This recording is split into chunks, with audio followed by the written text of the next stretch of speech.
Welcome, weary traveller, to another journey through the mists of time. As the moon rises and the world grows still, I invite you to settle in, get cozy, and let the cares of the day fade away. Whether you're nestled in bed, reclining on the couch, or simply seeking a moment of respite, I'm glad you've joined me on this gentle exploration of yesteryear.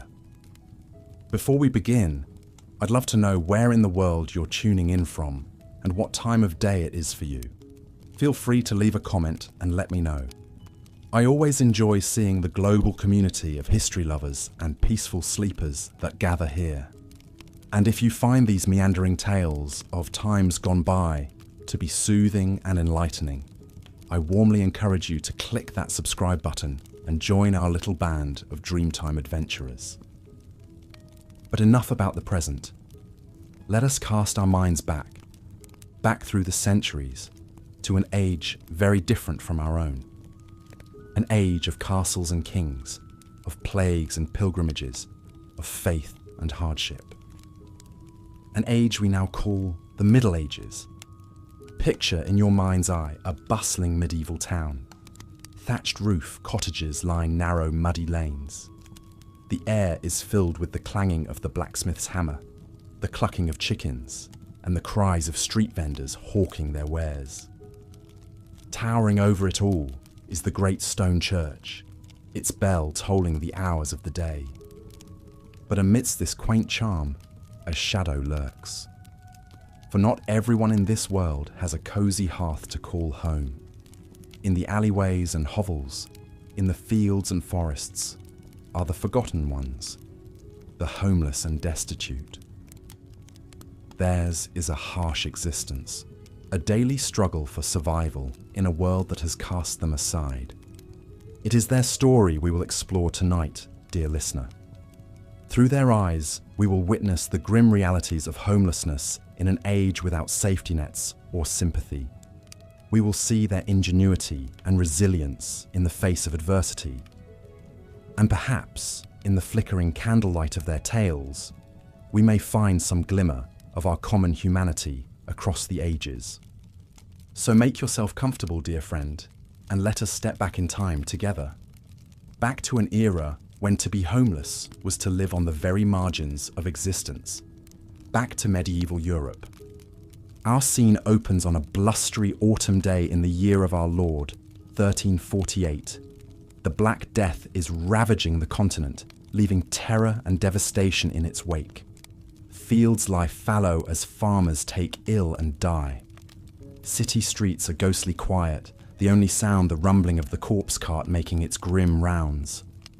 On the outskirts of London, a ragged band of homeless folks huddles around a tiny fire, seeking what meagre warmth and fellowship they can find. Among them is John, a gaunt man with haunted eyes. Once a prosperous merchant, John lost everything when the plague claimed his wife and children. With his home and livelihood gone, he took to the streets, joining the growing ranks of the dispossessed. As John pokes at the fire with a stick, his thoughts turn to the cruel twist of fate that brought him here. In the span of a few short months, his life has unraveled completely. The future that once seemed so bright and certain now stretches before him as a bleak wasteland. He wonders how much more loss and hardship he can endure. Muffled coughs and groans from John's companions shake him from his reverie. With a heavy sigh, he pulls his threadbare cloak tighter around his shoulders and tries to push away the gnawing hunger in his belly. There will be no relief today. The city authorities have once again ordered the homeless to be driven out, fearful they may be spreading the pestilence. John knows they will have to move on by nightfall, seeking some new corner of forgotten land where they can lay their heads. It is a weary cycle he has grown accustomed to these past months on the streets. The endless search for shelter, for sustenance, for some shred of human decency in a world turned cold. As the sun begins its slow descent, John rises stiffly to his feet. It is time to begin the next leg of this grim journey. Picking up his few tattered belongings, he turns his steps toward the city gates and the lonely road beyond. Behind him, his ramshackle community slowly disbands, each soul drifting off to face the trials of the night alone. Such was the fate of London's homeless in that dark autumn of the plague year. But their story was not unique. Across medieval Europe, in hovels and hedgerows, in alleys and fields, countless others like John fought each day to survive in the face of poverty, hunger, disease, and scorn. How did they come to such straits? What daily indignities and dangers did they face? And what slim shreds of light punctuated the bleakness of their existence? These are the questions that will guide us as we make our way through this hidden history. But fear not, gentle listener. Ours will be a quiet, measured journey, meandering like a pilgrim through the landscapes of the distant past. So, as the day's final light fades and the candles burn low, let your mind drift back with me to a time long ago, when to have no home was to live ever at the mercy of an unforgiving world. Medieval Europe was a place of extremes, where splendor and squalor existed side by side. For every grand cathedral or gleaming castle, there were a dozen hovels and shanties housing the poorest of the poor.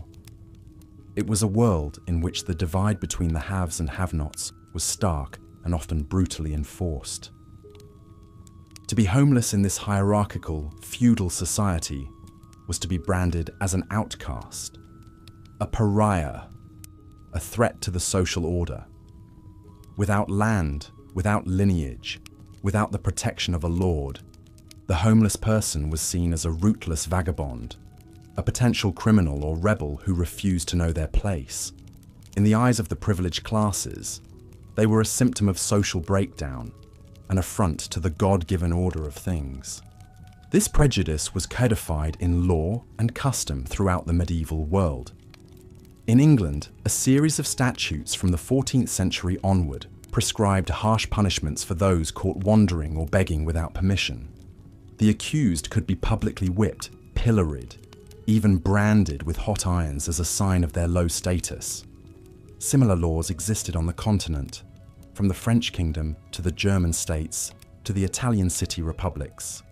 To be homeless was, in effect, to be criminalized, a status that brought with it a host of daily dangers and indignities. For those who fell into this abyss, whether through ill fortune, illness, or social upheaval, life became a constant battle for the basics of survival. Food, shelter, safety. These were precious commodities, won only through wit and wile, through begging and scavenging, through constant movement to stay one step ahead of the authorities. We can glimpse something of their struggle in the surviving records of the time, in the court rolls and church registers, in the literature and artwork that occasionally took the homeless as its subject. Though the evidence is fragmentary, often distorted through the lens of the literate elites, it nonetheless paints a picture of a hard, precarious existence lived always on the margins. Take, for example, the case of Agnes Pardner, a homeless woman who appears in the court records of London in 1301. Agnes was arrested for the crime of being a night walker, that is, for daring to move about the city after curfew without a fixed abode. In her testimony, recorded by the court scribe, Agnes pleads for mercy. She explains that she is a widow with 2 small children, forced onto the streets after the death of her husband, a labourer. With no family to take her in and no means of support, Agnes had no choice but to beg by day and seek what furtive shelter she could find by night, always fearing arrest.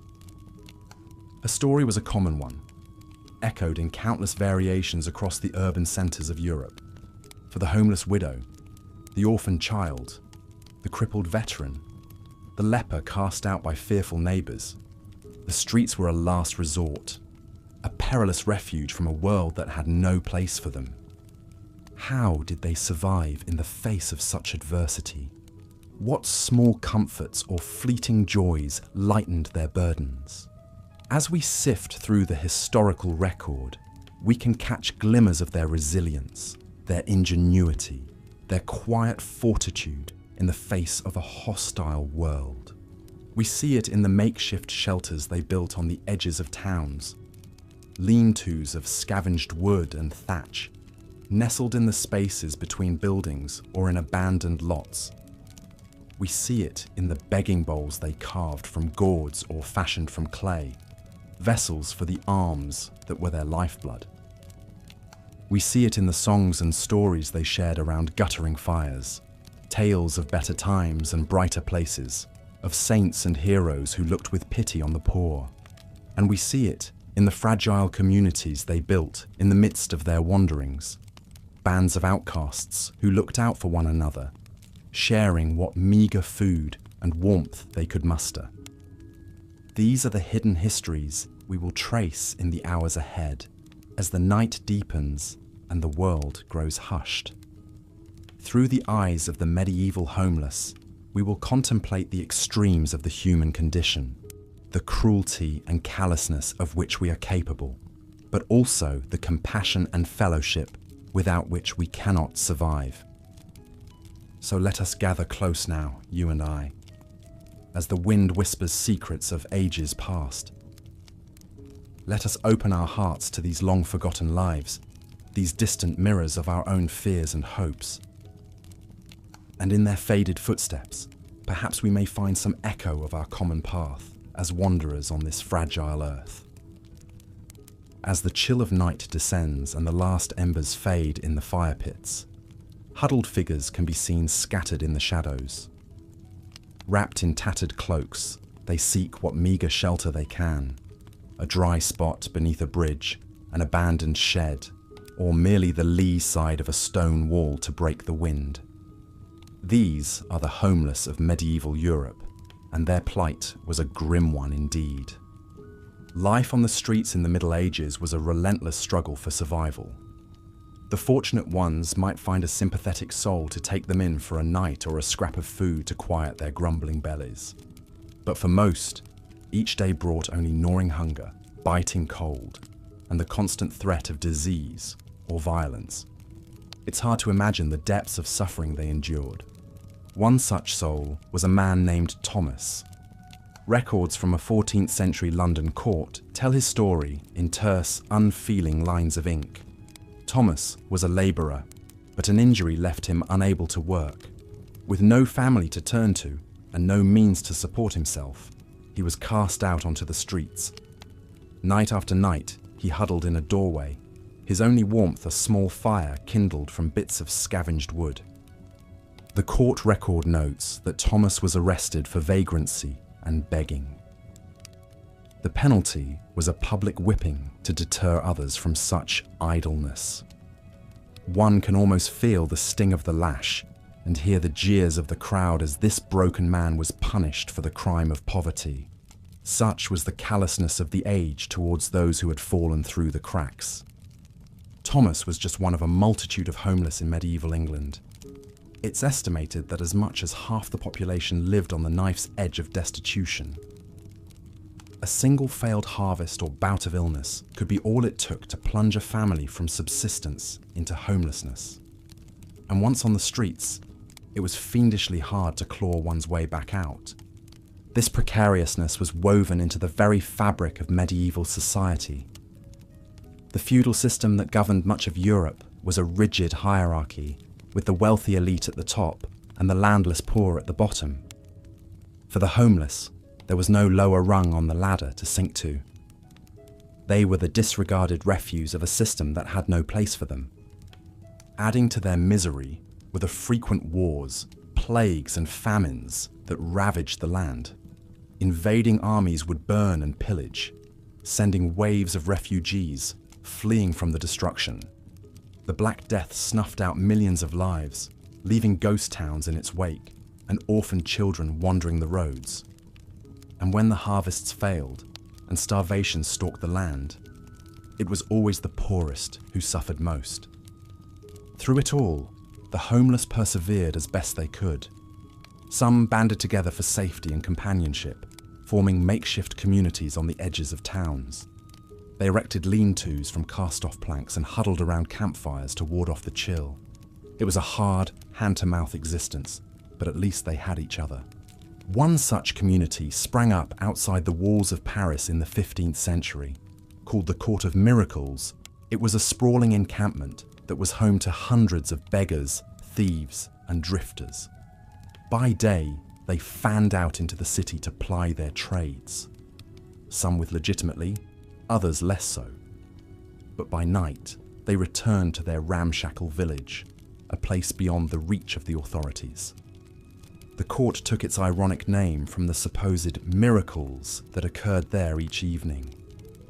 Beggars who had feigned disability and infirmity all day would cast off their bandages and crutches, revealing themselves to be hale and hearty. There was a grim practicality to this deception.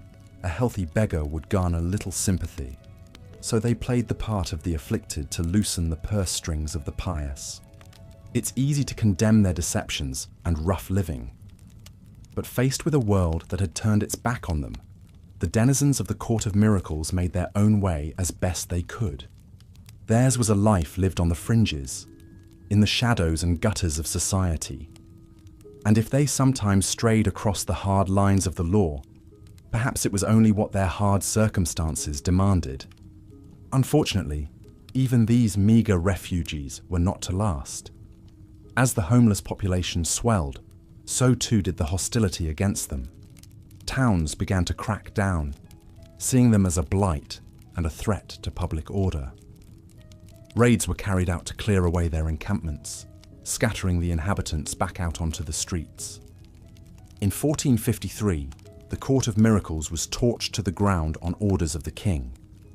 The inhabitants were rounded up, the able-bodied pressed into military service, the infirm driven out of the city. It was a scene repeated across Europe as the powerful sought to sweep the homeless problem out of sight. For those who could no longer endure the privations of the streets, the monastery or convent offered a final refuge. By taking holy orders, they could secure a roof over their head and a simple meal each day. It was not an easy life, one of prayer, service, and self-denial. But for some, it was preferable to the gnawing destitution they had known. One such soul was Marjorie Kempe. Born into a wealthy family, she had known all the comforts of privilege. But mental illness and a call to religious devotion led her to cast off her worldly possessions and take up the life of a mendicant pilgrim. For years, she wandered the roads of England and Europe, relying on the charity of strangers for her daily bread. Exhausted in both body and spirit, Marjorie eventually found solace in a convent. There, among the quiet rhythms of the religious life, she found a measure of the peace and stability that had long eluded her. Her story speaks to the desperation of the medieval homeless, that even the strictures of the cloister were preferable to the hardships of the streets. As we look back on these hard tales from a distant age, it's tempting to think that we've moved beyond such callousness and deprivation, but the spectre of homelessness still haunts us to this day. In our own cities, we still see huddled forms in doorways, ragged figures pouring through the trash for a morsel to eat. Perhaps in their faces, we can catch a glimpse of Thomas the Beggar, or the exiles of the Court of Miracles. Their suffering may be softened by modern social programs and charities, but the basic contours of their struggle remain the same. It is a hard thing to be without hearth or home. So as we drift off to sleep this night, in the comfort of our warm beds, let us spare a thought for those who came before us. The homeless of medieval Europe may be dust and memory now, but their pain and perseverance still speaks across the centuries. In remembering their stories, we keep a small candle burning for the dispossessed of every age. And in so doing, perhaps we fan the flames of compassion for those in need in our own time. As the flickering candlelight illuminated the worn faces huddled together for warmth, it was clear that this makeshift camp offered little respite from the bitter cold. Tattered cloaks and threadbare blankets did little to shield them from the biting wind that whipped through the narrow alleyways. This was the stark reality for the homeless souls eking out a meagre existence in the shadow of the grand cathedral looming overhead. while the towering spires and ornate stained glass stood as a testament to the wealth and power of the church. Down here at the margins of society, life was a daily struggle for survival. The lucky ones might receive a crust of bread or a bowl of thin gruel from the monastery kitchens, but such charity was sporadic and always insufficient to sate the gnawing hunger. One such unfortunate was a young woman named Agnes. Left destitute after the death of her husband in the last round of feudal conflict, she had taken to the streets with her two small children in tow. As Agnes cradled her baby close to her chest, she couldn't help but wonder what sins she must have committed to deserve such a wretched fate. Surely this was a punishment from the Almighty for her wickedness. But Agnes was far from alone in her suffering. Everywhere you looked, the signs of deprivation and despair were etched upon the faces of the dispossessed. Sunken eyes peered out from dirt-smeared faces, and skeletal limbs poked out from under ragged smocks. The stench of unwashed bodies and festering sores mingled with the ever-present odour of human waste that filled the gutters. It's hard for us to imagine the sheer scale of homelessness in the Middle Ages.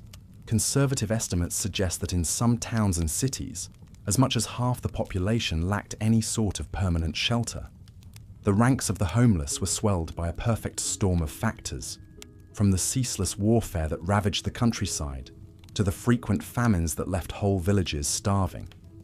But perhaps the biggest driver of homelessness was the oppressive system of feudalism that governed medieval society.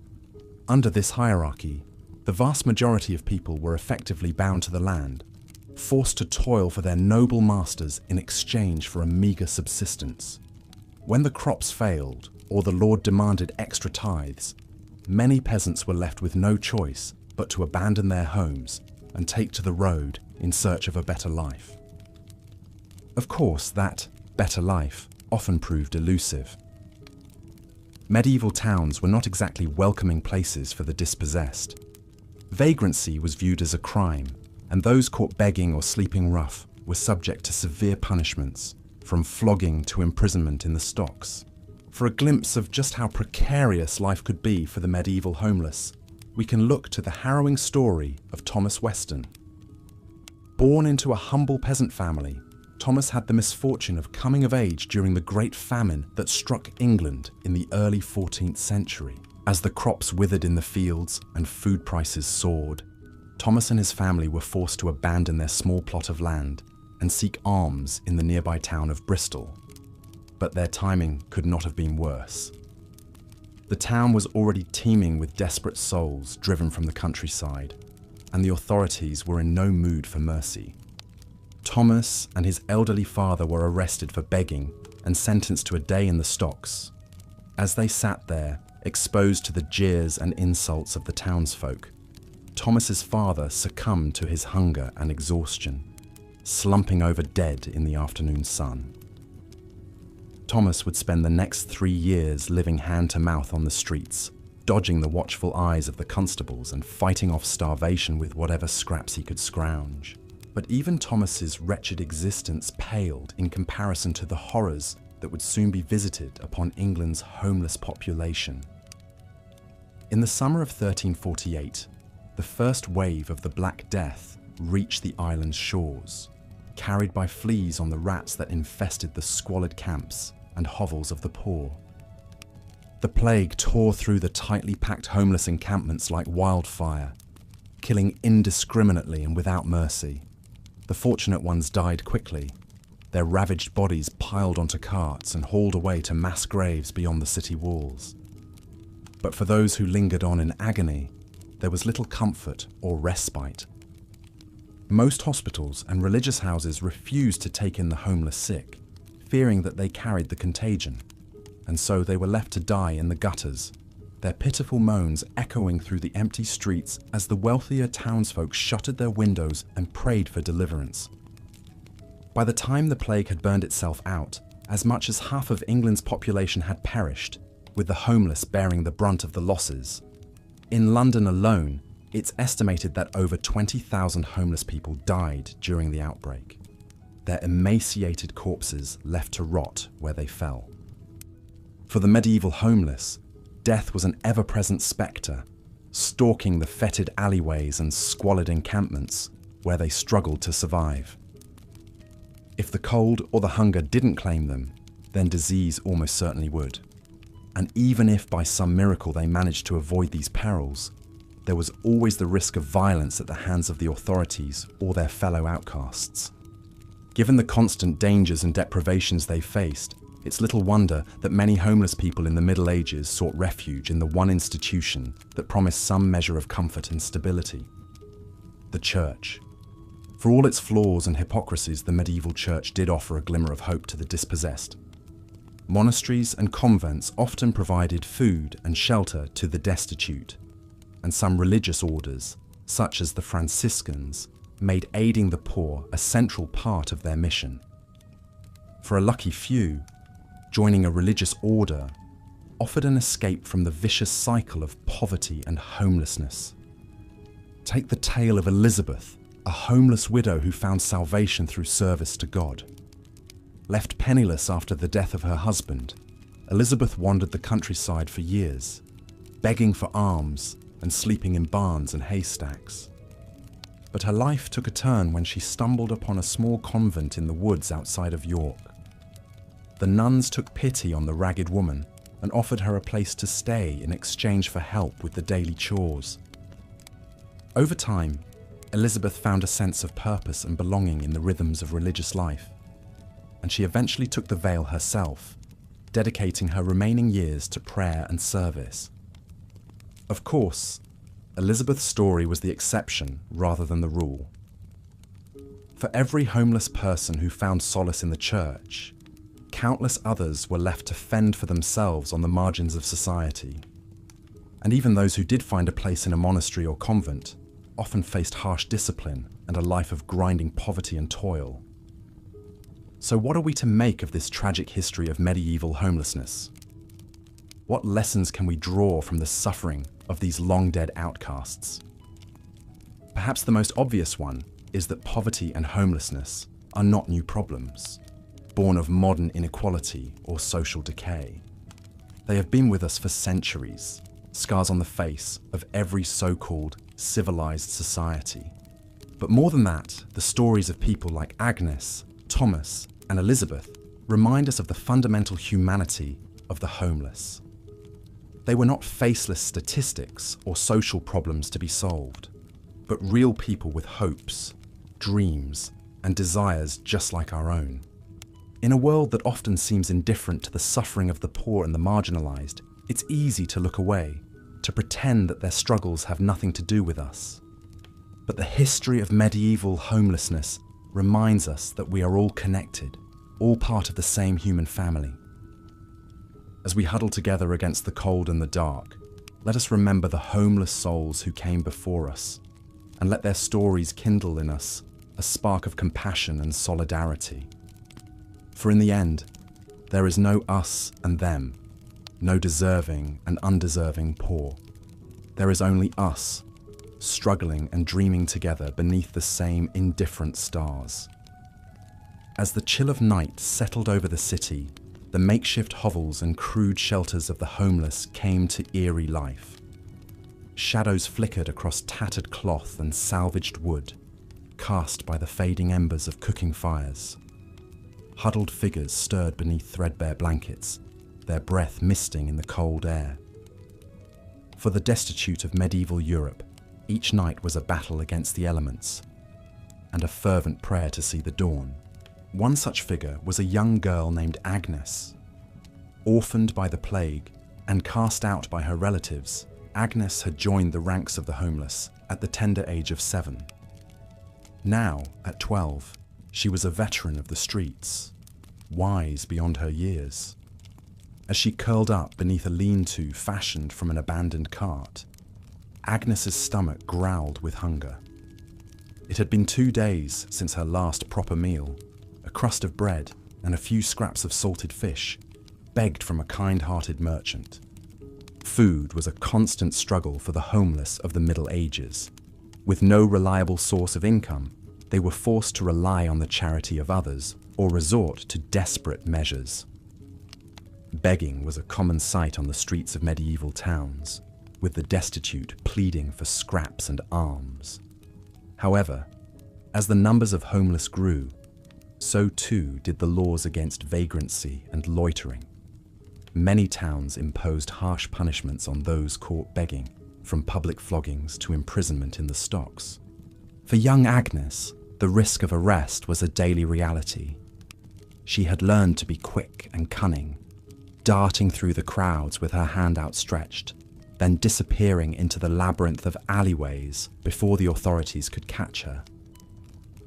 On a good day, she might collect a few copper coins, enough to buy a meagre meal. But on a bad day, when the merchants turned their backs and the townsfolk hurried past, Agnes was forced to seek out other options. One such option was scavenging.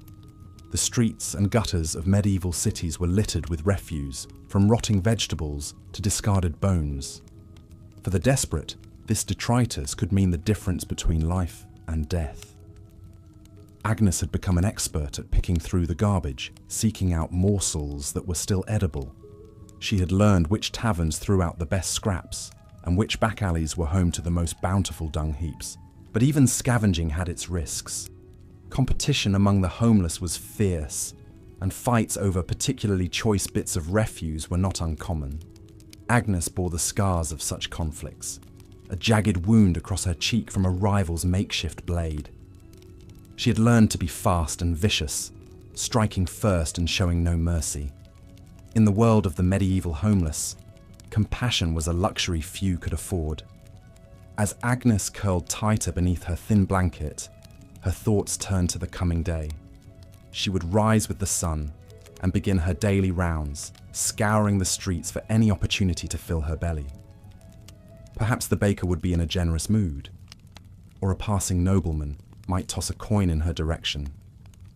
Or perhaps she would be forced to take more desperate measures, risking the wrath of the law for a chance at survival. For now, though, Agnes allowed herself a moment of rest. The night was cold and the ground was hard, but for a few precious hours, she could escape the gnawing hunger and the constant fear. In her dreams, she was warm and safe, with a full belly and a roof over her head. It was a fleeting fantasy, but it was enough to carry her through to another dawn. As Agnes drifted off to sleep, her story was just one of countless others playing out across medieval Europe. For the homeless of this era, life was a constant struggle, a daily battle against hunger, disease, and despair. But even in the darkest of times, there were glimmers of hope, moments of kindness and compassion that reminded them of their shared humanity. One such moment came in the form of a wandering friar, a man named Brother Luc. Born to a wealthy family in southern France, Luc had renounced his worldly possessions and taken a vow of poverty, dedicating his life to serving the poor and the sick. As he traveled the roads of Europe, he witnessed firsthand the suffering of the homeless and was moved to action. In each town he visited, Brother Luc sought out the most destitute and downtrodden, offering them not just food and alms, but also spiritual comfort and guidance. He listened to their stories and offered prayers for their well-being, treating them with a dignity and respect that was all too rare in medieval society. For Agnes, Brother Luc was a beacon of hope in a bleak world. She had first encountered him on a particularly desperate day, when hunger and exhaustion had left her curled up in a doorway, too weak to move. The friar had knelt beside her, offering her a sip of water and a gentle touch on the shoulder. He had stayed with her for hours, telling her stories of the saints and the love of God, until she had found the strength to sit up and accept the bread he offered. From that day forward, Agnes looked for Brother Luc whenever he passed through her town. She would seek him out in the market square or outside the church, eager for a kind word and a moment of human connection. The friar always greeted her with a smile and a blessing, pressing a coin or a crust of bread into her palm. But Brother Luc's kindness extended beyond just material aid. He also offered Agnes and the other homeless a sense of spiritual nourishment, a reminder that they were not forgotten or forsaken by God. In a world that saw them as little more than vermin, the friar treated them as children of the divine, worthy of love and compassion. One day, as Brother Luke was preparing to leave town, he took Agnes aside and pressed a small wooden cross into her hand. "Keep this with you, my child," he said, his eyes full of warmth. "Let it remind you that you are never alone, and that God's love is always with you." Agnes clutched the cross tightly, feeling its rough edges dig into her palm. It was a small thing, just a simple piece of wood, but to her it was a treasure beyond measure. In a life filled with uncertainty and hardship, it was a tangible reminder of hope, a symbol of the kindness and compassion that could still be found in the darkest of places. As Brother Luke walked away, disappearing into the crowded streets, Agnes felt a sudden pang of loss. The friar had been a bright spot in her bleak existence, a source of comfort and strength. But she knew that his mission was bigger than just one homeless girl, that there were countless others who needed his help and guidance. Clutching the wooden cross to her chest, Agnes whispered a silent prayer for Brother Luke's safety and well-being. She prayed that he would continue to bring light and hope to the dark corners of the world, and that his example would inspire others to act with kindness and compassion. As the sun began to set over the town, Agnes set out in search of a place to sleep. The streets were already filling with shadows, and the chill of night was creeping in. But for the first time in a long while, Agnes felt a flicker of something like hope in her heart. The road ahead was long and uncertain, but she knew that she was not alone. With Brother Luke's cross in her hand and his words in her heart, she had the strength to face whatever lay ahead. Agnes's story, like so many others, was a testament to the resilience and courage of the medieval homeless. In a world that offered them little more than scorn and neglect, they found ways to survive and even thrive, relying on their wits, their resourcefulness, and their unshakable sense of human dignity. It was a lesson that would echo down through the centuries, a reminder that even in the darkest of times, there is always room for hope and compassion. And as the homeless of the Middle Ages faded into history, their stories would live on, a testament to the enduring strength of the human spirit. For Brother Luke, the plight of the homeless was more than just a calling. It was a sacred duty, a mission that he had sworn to fulfill with every fibre of his being. As he walked the roads of Europe, he carried with him not just his meagre possessions, but also the weight of countless lives, the hopes and dreams of the destitute and the forgotten. In each town he visited, Brother Luke sought out the most wretched and forlorn, those who had been cast aside by society and left to fend for themselves. He found them huddled in doorways and alleys, shivering beneath tattered blankets and scraps of cloth. He saw the hunger in their eyes and the despair in their hearts, and he knew that he could not turn away. With a gentle touch and a kind word, Brother Luke would kneel beside them, offering what comfort and solace he could. He would share with them his own meagre rations, breaking bread and sipping water from his own flask. And he would listen to their stories, bearing witness to their pain and their sorrow. Many of the homeless he encountered were victims of circumstance, cast out by a cruel and unforgiving world. Some had lost their homes to war or famine, while others had been driven from their villages by plague or persecution. Still others had been born into poverty, never knowing the warmth of a hearth or the comfort of a full belly. But no matter their origins or their circumstances, Brother Luke saw in each of them a spark of the divine, a glimmer of the God who had created them in his own image. He knew that they were not defined by their poverty or their misfortune, but by the unquenchable fire of their human spirit. And so, he ministered to them, not just with bread and water, but with the balm of human kindness.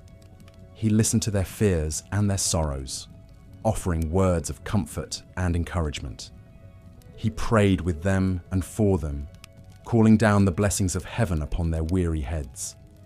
In the face of so much suffering and despair, it would have been easy for Brother Luke to lose heart, to succumb to the darkness that seemed to press in from all sides.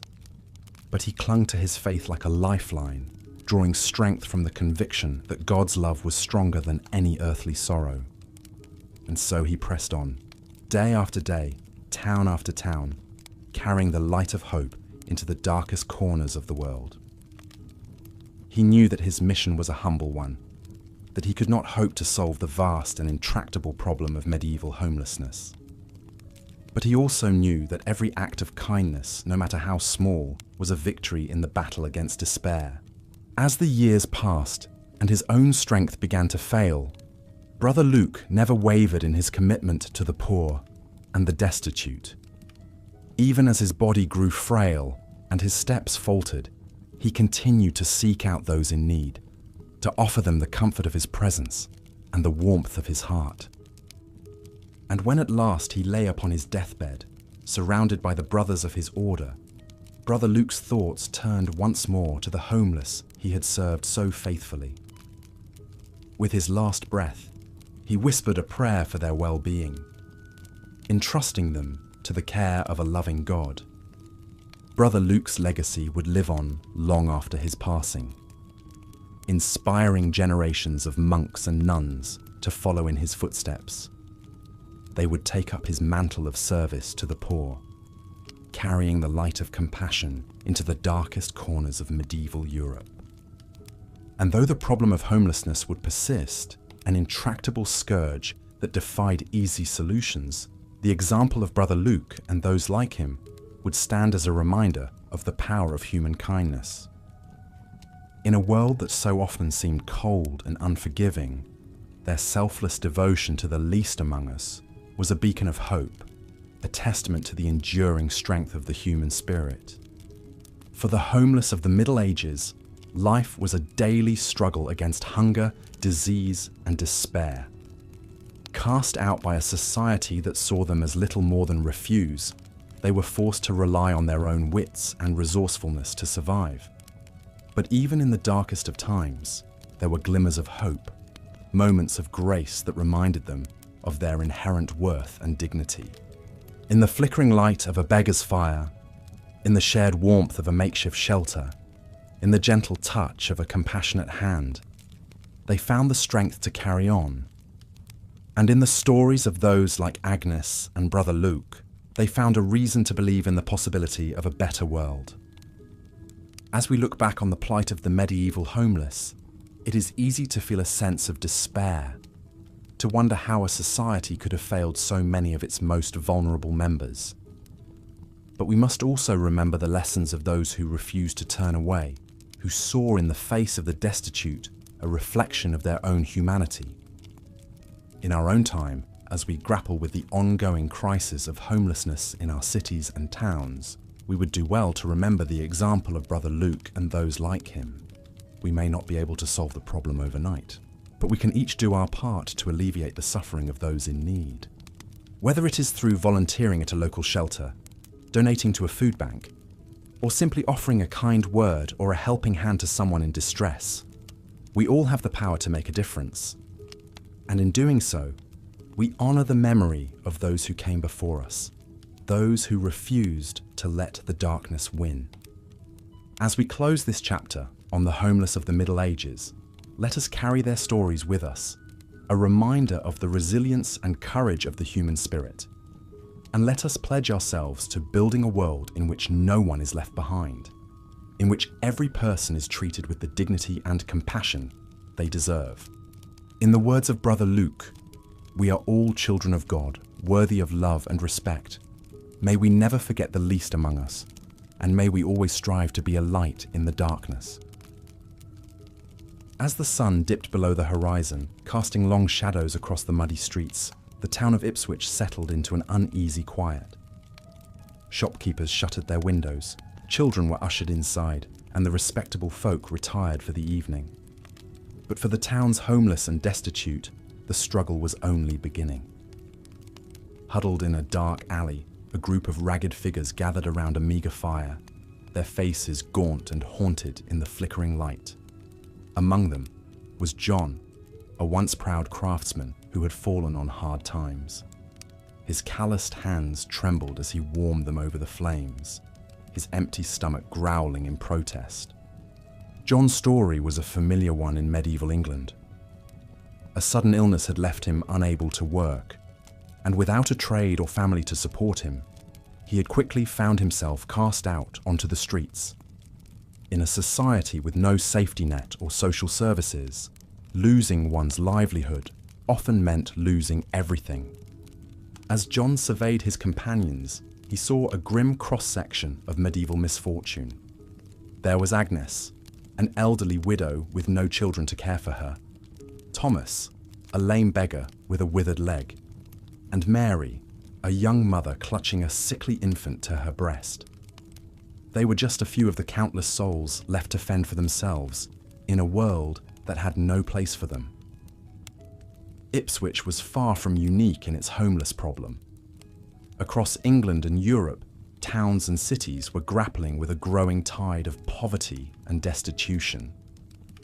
It was a crisis born of many factors: endless wars that disrupted trade and agriculture, periodic famines that left whole regions starving, and the rigid hierarchies of feudal society that concentrated wealth in the hands of a few.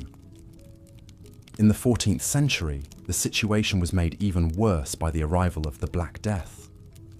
The devastating plague wiped out up to half the population in some areas, leaving behind a landscape of abandoned villages and desperate survivors.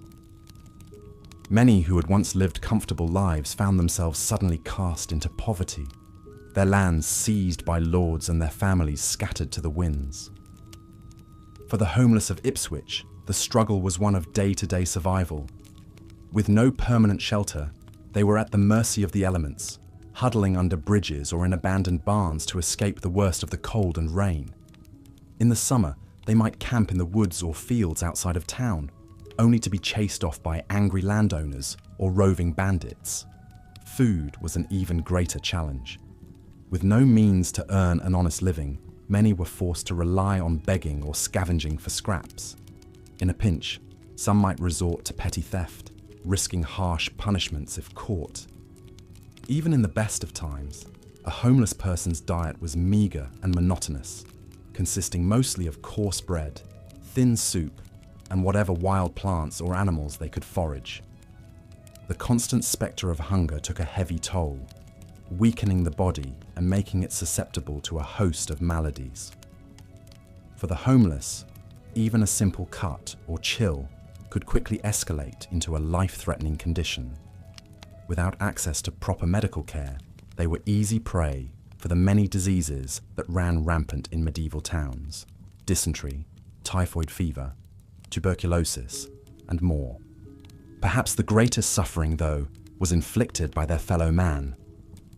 To be homeless in medieval England was to exist on the very lowest rung of society, scorned and shunned as a pariah. Town authorities saw them as a blight and a nuisance, driving them out with edicts and ordinances. Merchants and tradesmen regarded them with suspicion, guarding their wares from sticky fingers. Even the church, which preached charity and compassion, often viewed them more as a burden than as lost sheep in need of a shepherd. For John and his companions, each day was a waking nightmare of gnawing hunger, biting cold, and constant degradation. They survived from moment to moment, scrounging for food and shelter where they could find it. Some clung to shreds of hope for a better tomorrow, while others had long since abandoned any dreams beyond the next meal or safe place to sleep. As the night wore on and the fire burned low, John pulled his tattered cloak tighter around his shoulders. He wondered what the future held for him and his fellow outcasts. Would they live to see another sunrise, or would they simply fade away, unmourned and unremembered? In the dark corners of medieval society, it was a question that haunted the lives of countless homeless souls. There were some, however, who found an unexpected path out of the gutter. For a lucky few, the rigid hierarchy of feudal society also offered a promise of stability and purpose, if they were willing to leave the world behind entirely. In towns and villages across medieval Europe, monasteries and convents served as bastions of learning, charity, and spiritual devotion. For centuries, they had offered refuge to the poor and the sick, providing food, shelter, and medical care to those in need. Some even operated hospitals and almshouses specifically for the homeless and destitute. For a homeless person with nowhere else to turn, the cloistered life of a monk or nun could be a tempting proposition. Behind the walls of a religious house, they would be guaranteed a roof over their heads, regular meals, and a stable community to belong to. In exchange, they would dedicate their lives to prayer, study, and service to God. Of course, the decision to enter a monastery or convent was not one to be made lightly. The rules and routines of religious life were strict and inflexible, demanding complete obedience and self-denial. Novices were expected to renounce all worldly possessions and ties, surrendering themselves entirely to the will of their superiors. For some, it was a sacrifice too great to bear. But for others, like Margaret, a former beggar who had lost everything in the plague, it was a chance at a new beginning. Margaret had spent years living hand-to-mouth on the streets of London, begging for scraps and sleeping in doorways. When a kind-hearted nun had taken pity on her and offered her a place in the convent, she had leapt at the chance. As a novice, Margaret had struggled at first to adjust to the rigors of religious life, the early morning prayers, the long hours of silent contemplation, the endless rounds of chores and labours. It was all so different from the chaotic hustle of the streets. But gradually, she had found a sense of peace and purpose in the rhythm of the days, a feeling of belonging that she had never known before. For Margaret and others like her, the convent became a true home, a place of safety, community, and spiritual nourishment. They took solace in the knowledge that they were part of something greater than themselves, dedicating their lives to the service of God and their fellow man. But even within the walls of the convent, the spectre of homelessness was never far away. The monasteries and religious houses of medieval Europe were often overwhelmed by the sheer scale of poverty and suffering in their midst. They did their best to provide for the needy, but their resources were limited, and they could only do so much. Moreover, not all religious orders were equally welcoming to the homeless and destitute. Some saw them as a drain on their resources, a distraction from their spiritual mission. Others were more concerned with the social status and connections of their members, favouring the wealthy and well-born over the poor and humble. Even Margaret, who had found a home in the convent, knew that her place there was not guaranteed. She was acutely aware of her lowly origins and the lingering prejudices that followed her even in the cloistered world of the religious. She worked hard to prove herself, to show that she was worthy of the chance she had been given, but always with the fear that it could be taken away at any moment. As the years passed, Margaret rose through the ranks of the convent, taking on increasing responsibilities and earning the respect of her sisters. But even as she found fulfillment in her new life, she never forgot the lessons of her old one. She knew all too well the harsh realities of homelessness, the gnawing hunger and biting cold, the constant struggle to survive in a world that had no place for the poor and the weak. And so, in her own small way, Margaret worked to ease the suffering of those still trapped in that world.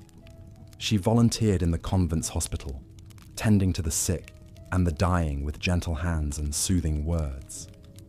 She helped to distribute food and clothing to the needy, offering them a moment of respite and a glimmer of hope in their dark and difficult lives. For Margaret, it was a way of giving back, of honouring the kindness and compassion that had been shown to her when she was at her lowest point. And it was a reminder too of the fundamental humanity that bound them all together, rich and poor, high and low, the housed and the homeless. As she made her rounds through the hospital ward, Margaret paused beside the bed of an old man, his face etched with the lines of a hard life. He was a beggar, she knew, one of the many who haunted the streets of the town, scraping by on the meager charity of others. Now, in the twilight of his life, he had come to the convent seeking comfort and care in his final days. Margaret took his hand in hers, feeling the roughness of his calluses, the tremors of age and illness. She smiled down at him, her voice soft and soothing, as she recited a prayer of comfort and peace. For a moment, the old man's eyes flickered open, meeting hers with a look of gratitude and understanding. In that moment, Margaret knew that she had found her true calling, not just as a nun, but as a guardian and protector of the lost and the forgotten. She knew that the road ahead would not be easy, that there would always be more suffering than she could ever hope to alleviate. But she also knew that every small act of kindness, every moment of connection and compassion, made a difference in the lives of those who had nothing else to cling to. As she continued her rounds, Margaret's thoughts turned to the world outside the convent walls, to the hungry and the homeless, the sick and the suffering. She knew that their struggles were far from over, that the harsh realities of medieval life would continue to take their toll. But she also knew that there was hope, too, in the kindness of strangers, in the resilience of the human spirit, and in the enduring power of faith and love. For the homeless of medieval Europe, life was a constant battle against the elements, against hunger and disease, against the callousness and cruelty of their fellow man. But even in the darkest of times, there were glimmers of light, the kindness of a stranger, the comfort of a warm meal, the solace of a prayer whispered in the night. And in the end, perhaps that was the greatest lesson of all, that even in the midst of unimaginable hardship and suffering, the human spirit could endure. That hope could be found in the most unlikely of places, and that compassion could bloom in the harshest of soils. As the sun rose over the town of Ipswich, casting its golden light over the muddy streets and thatched roofs, John and his companions stirred from their slumber. They emerged from their makeshift shelters, blinking in the brightness of the day, ready to face whatever challenges lay ahead. For some, the struggle would continue, the endless cycle of hunger and hardship, the constant fear of sickness and violence. But for others, like Margaret, a new path had opened up, a chance at a different kind of life, one of purpose and meaning, of service and sacrifice. And though the road ahead was long and uncertain, they walked it with heads held high, secure in the knowledge that they were not alone, that in the darkest of times there was still light to be found. In the warmth of a fire, the touch of a hand, the whispered words of a prayer. For the homeless of medieval Europe, life was a constant struggle, but it was also a testament to the indomitable human spirit, to the resilience and courage of those who refused to be broken, who clung to hope in the face of despair, and who found light in the darkest of places. As the town began to stir to life, the clatter of carts and the chatter of voices filling the air, John and his companions set out once more into the streets. They had survived another night, another day, and for now, that was enough. For in the midst of hardship and suffering, they had found a kind of strength, a sense of community and solidarity that could not be taken away. And though the future was uncertain, though the road ahead was long and hard, they faced it together. The lost and the forgotten, the homeless and the destitute, bound by the shared experience of struggle and survival. It was a bond that transcended time and place, a connection that echoed across the centuries, from the muddy streets of medieval Ipswich to the neon-lit alleys of modern cities. For in the end, the plight of the homeless was a universal one, a reminder of the fragility of the human condition and the enduring power of compassion and hope. And so, as the sun climbed higher in the sky, as the day unfolded in all its joys and sorrows, John and his companions continued on their journey, one step at a time, one day at a time, sustained by the knowledge that they were not alone, that there was still goodness to be found in the world, even in the darkest of times. It was a lesson that would echo through the ages, a reminder that even in the face of unimaginable hardship and suffering, the human spirit could endure, could find hope and meaning in the most unlikely of places. And though the road ahead was long and uncertain, it was a journey worth taking, a testament to the resilience and courage of the human heart. As the plague raged on, decimating entire villages and cities, the homeless bore the brunt of its merciless spread. Crowded together in squalid encampments, with little access to clean water or sanitation, they were like kindling for the flames of pestilence. The Black Death, in particular, cut a swath through the ranks of the destitute with ruthless efficiency. One such tragic tale comes to us from the chronicles of a French monastery in the year 1349. The monks record how a ragged band of homeless families had taken refuge in a nearby field, erecting a pitiful shanty town of lean-tos and hovels. As the plague crept ever closer, the monks took pity on these wretched souls and began bringing them meagre rations of bread and ale. But it was too little, too late. Within days, the makeshift camp had transformed into a grim tableau of suffering and death. The monks described with morbid fascination the black buboes swelling in the sufferers' armpits and groins, the inky blood that seeped from their noses and mouths, the agonized moans that rent the night air. One by one, the homeless succumbed to the pestilence, their bodies dragged into mass graves by the few surviving monks clad in heavy leather cloaks and masks stuffed with sweet-smelling herbs to ward off the miasma. In the end, not a soul was spared from that ill-fated band of vagrants. The Black Death had claimed them all, leaving naught but a scattering of abandoned hovels and the lingering stench of decay. Such was the fate of countless homeless across Europe during the waves of plague that scoured the continent. With no walls to shelter behind or hearth to retreat to, they were like chaff before the reaper's scythe. Even in times of relative health, the spectre of disease haunted the lives of the destitute. Malnutrition left them weak and vulnerable to a host of maladies. The filth and squalor of the streets bred infections and parasites that burrowed into their flesh. A simple cut or scrape could fester and rot, leaving them crippled or disfigured. Chronic afflictions like pneumonia, tuberculosis, and dysentery were constant companions, slowly sapping their strength and will. In the eyes of medieval society, this susceptibility to disease only further stigmatized the homeless as unclean and tainted. Their emaciated frames, racking coughs, and pus-ridden sores marked them as pariahs to be avoided lest their contagions spread. Lepers in particular were reviled and ostracized, condemned to a life of begging on the fringes of civilization. The fear of contagion from the homeless reached a fever pitch during times of epidemic. Towns would bar their gates to ragged wanderers, leaving them to languish and die in the ditches beyond the walls. Even the charitable monks and nuns would sometimes shun their sickly charges, dispensing bread and alms with a pole to avoid the taint of their diseased hands.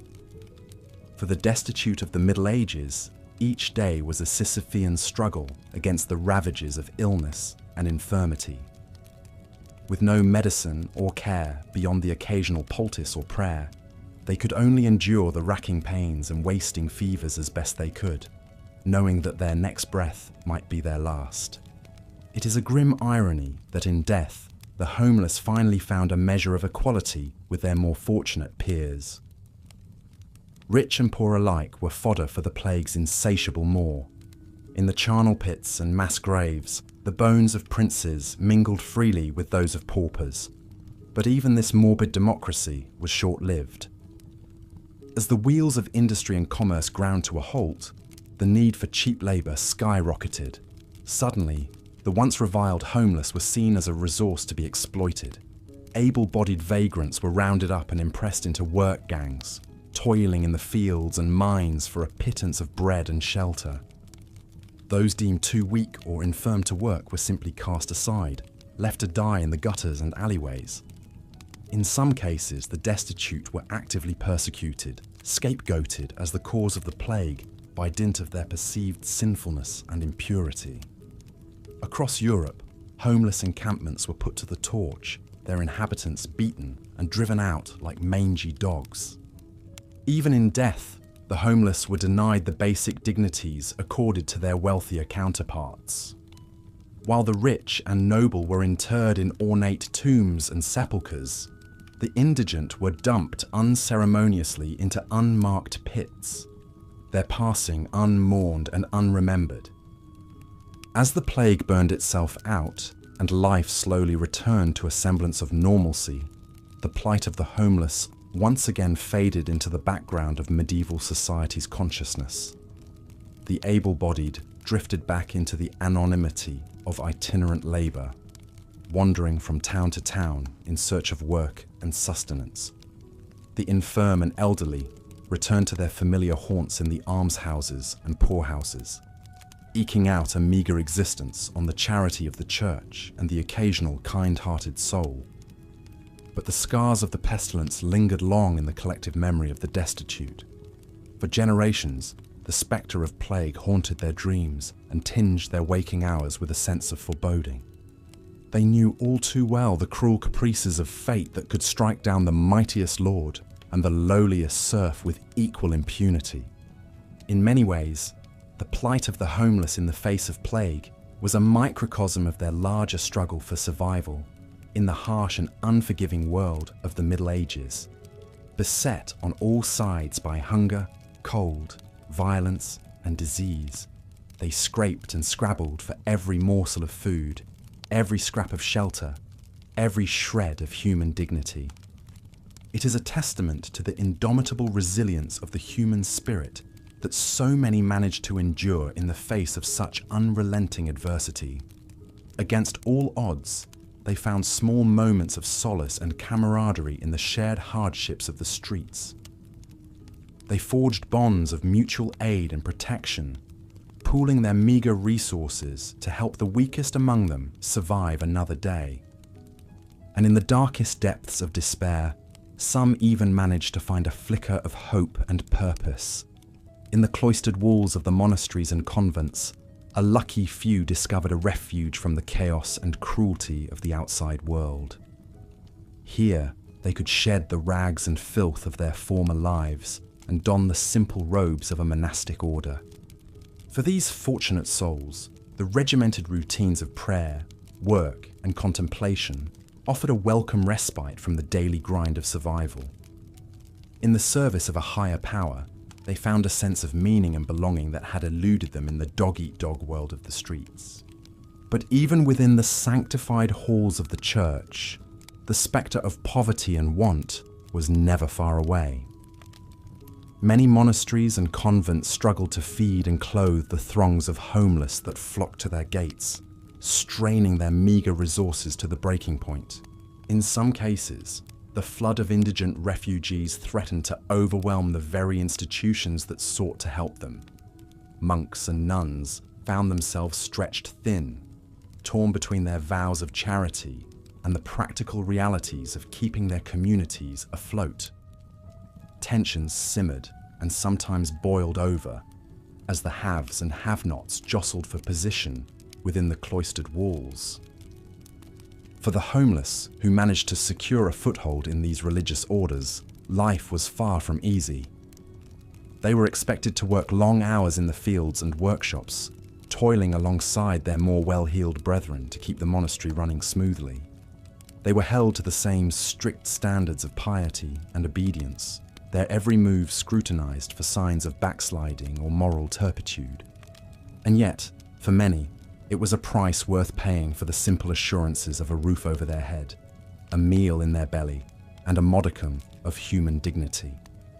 In the structured rhythms of monastic life, they found a measure of purpose and predictability that had eluded them in the chaos of the streets. Of course, Not all religious orders were equally welcoming to the homeless and destitute. Some viewed them as little more than a drain on their resources, a distraction from their higher calling. In these communities, the poor were treated as second-class citizens, subjected to harsh discipline and menial labor, while being denied the full rights and privileges of the order. One poignant example comes from the records of a Benedictine abbey in the 14th century England.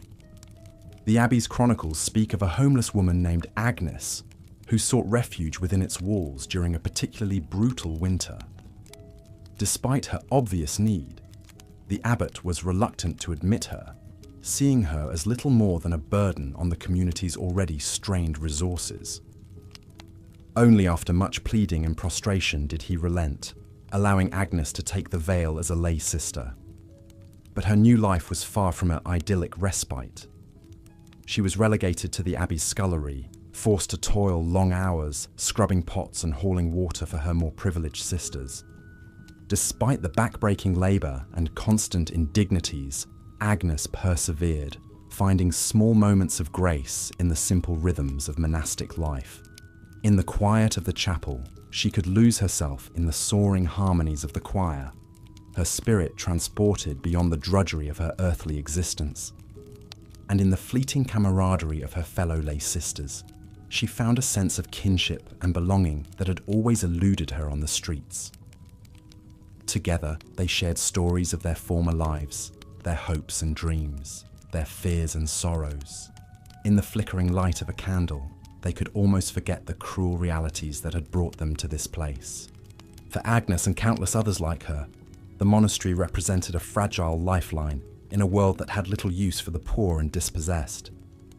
It was a tenuous existence, to be sure, always at the mercy of the whims and prejudices of their more privileged brethren. But it was a life, nonetheless, a chance to carve out some small measure of dignity and meaning in a world that had long since written them off. As we reflect on the plight of the homeless in the Middle Ages, it is easy to see echoes of their struggles in our own time. The same forces of poverty, displacement, and social stigma that drove so many to the margins of medieval society are still very much with us today. In the huddled forms sleeping rough on our city streets, in the gaunt faces lining up at our soup kitchens and shelters, we can see the same desperation and resilience that animated the lives of the medieval poor. Their stories may be separated by centuries, but the underlying human struggles remain the same. Perhaps, in studying the past, we can find some measure of wisdom and compassion to guide us in the present. By understanding the complex web of social, economic, and cultural factors that gave rise to homelessness in the Middle Ages, we can begin to untangle the knotty problems of our own era. And in the quiet acts of charity and solidarity that punctuated even the darkest chapters of medieval history, we can find glimmers of hope for our own troubled times. In the simple act of breaking bread with a homeless neighbour, of offering a kind word or a helping hand, we can begin to bridge the yawning chasms of class and circumstance that divide us. For in the end, the story of homelessness in the Middle Ages is not just a chronicle of suffering and despair. It is also a testament to the enduring power of the human spirit, to the stubborn resilience that allows us to find moments of grace and beauty, even in the darkest of circumstances. As we close this chapter on the homeless of the medieval world, let us carry their stories with us as a reminder of our shared humanity. Let us honour their struggles and their triumphs, their sorrows and their joys. And let us work to build a world where no one is left to fend for themselves on the unforgiving streets. For in the end, their story is our story, a reminder of the fragile threads that bind us all together in this great tapestry of life. May we have the courage and the compassion to weave a brighter, more inclusive chapter for all who come after us. And so, we bid farewell to the homeless of the Middle Ages, secure in the knowledge that their legacy lives on in the hearts and minds of all who strive for a more just and humane world. May their memory be a blessing and a call to action, a reminder of the work that still lies ahead. As we drift off to sleep, let us hold their stories close, a talisman against the dark. And may we wake in the morning with renewed resolve to build a world where no one is left behind, where every human life is cherished and valued as a precious gift. So rest now, dear listener, and dream of a brighter tomorrow. The journey is long and the road is hard, but together we can make a difference. Together we can build a world where every person has a place to call home, a world where the story of the medieval homeless is a distant memory, a cautionary tale of a less enlightened age. Good night and sweet dreams. As the sun dipped below the horizon, casting long shadows across the muddy streets, the town of Alnwick settled in for another cold night. Flickering torches illuminated the hunched figures of peasants hurrying home, eager to shut out the darkness and the dangers that lurked within. For most, home meant a drafty thatched hut, warmed by a smoky hearth and the bodies of family and livestock pressed close. But for a wretched few, there was no such refuge from the night's icy grip. Huddled in a doorway, a ragged man drew his thin cloak tighter, trying to conserve the scant heat left in his emaciated frame. This was Thomas, a landless labourer who scratched out a meagre living from odd jobs and the occasional scrap of charity. A lifetime of toil had left him stooped and gnarled, but it was the gnawing emptiness in his belly that pained him most tonight. Thomas was no stranger to hunger, having survived many lean winters on little more than turnips and barley gruel. But this year was different. The rains had come late, drowning the crops and turning fields to mud. With food stores dwindling, prices soared beyond the reach of common folk. Now, even the rats were growing thin.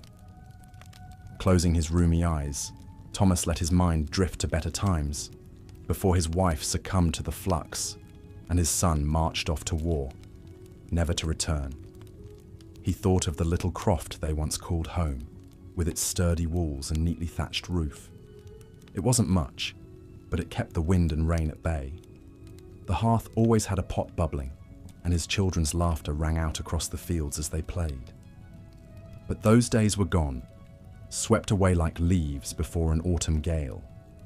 First the sickness took his love, then the Lord took his land, declaring it forfeit when he failed to meet the harvest tithe. Thomas found himself cast out, a stranger in his own village, reduced to begging for scraps and sleeping in hedges. It was a fate he shared with a growing multitude. For times were hard across the land. The 100 Years' War raged on and on, bleeding the countryside dry as armies marched back and forth, seizing food and burning what they could not carry. Young men were pressed into service, their bones scattered across foreign fields, while their families sank into ruin. Famine stalked the land, a grim spectre that left hollow cheeks and empty cradles in its wake. With so many driven to the brink, the roads swarmed with desperate folk, displaced peasants, crippled soldiers, and orphaned children. They clogged the cities, camping in squalid hovels outside the walls, and overwhelming the meagre charities of the church. In some places, it was said the homeless outnumbered those with roofs over their heads.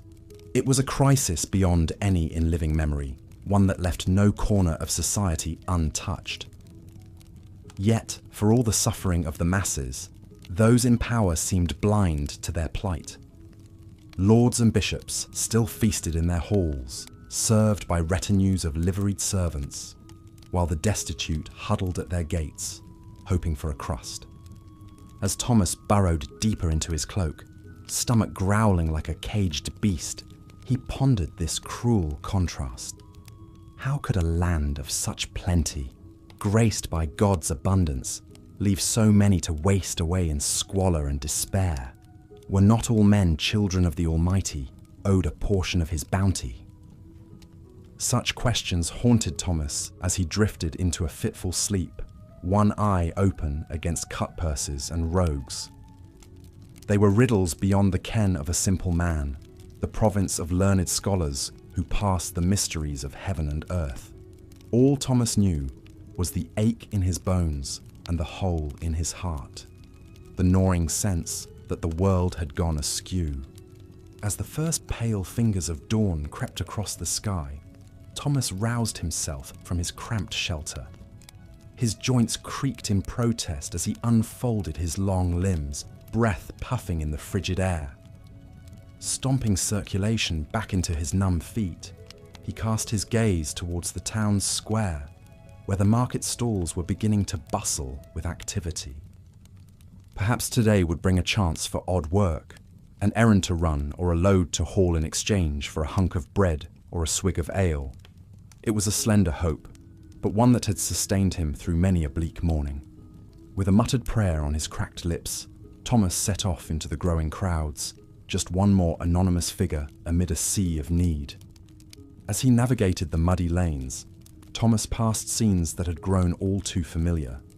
Ragged children huddled around guttering cook fires, wizened crones hawking scavenged wares, crippled beggars pleading for alms with outstretched bowls. They were the flotsam of a kingdom in turmoil, cast adrift by the tides of war and want. Among these sorry spectres, a few stood out, their stories whispered from beggar to beggar like treasured heirlooms. There was Mad Martha, who lost her wits when her family perished of the pox, and now wandered the streets, babbling prophecies of doom. Or One-Eyed Jack, a veteran of Crécy, who traded tales of chivalry and gore for a place by the hearth. But the one who haunted Thomas most was Agnes, a comely lass not yet 20, driven to selling her favours for a crust of bread. He remembered her from before, a merry slip of a girl, always quick with a smile and a song. To see her now, hollow-cheeked and haunted, was like a dagger to the heart. As Thomas shuffled past the market stalls, his nose twitching at the enticing sense of fresh bread and roasting meat, he heard a commotion up ahead. Rising on his toes, he glimpsed a knot of people clustered around the pillory, where some poor sod was getting a rotten pelting.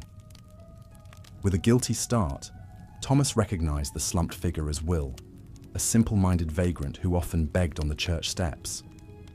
His crime, no doubt, was the usual one: vagrancy, that catch-all charge that saw the poor clapped in irons for the sin of existing.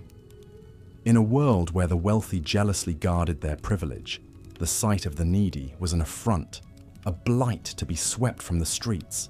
And so the homeless were harried from town to town, whipped and branded like stray dogs. Thomas watched the jeering crowd with a mix of pity and anger, remembering his own stints in the stocks. The humiliation of it still burned. The memory of gobs of filth spattering his face while his belly twisted with hunger.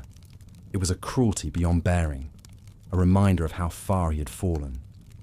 With an effort, Thomas tore his gaze away and pressed on, his steps leaden with despair.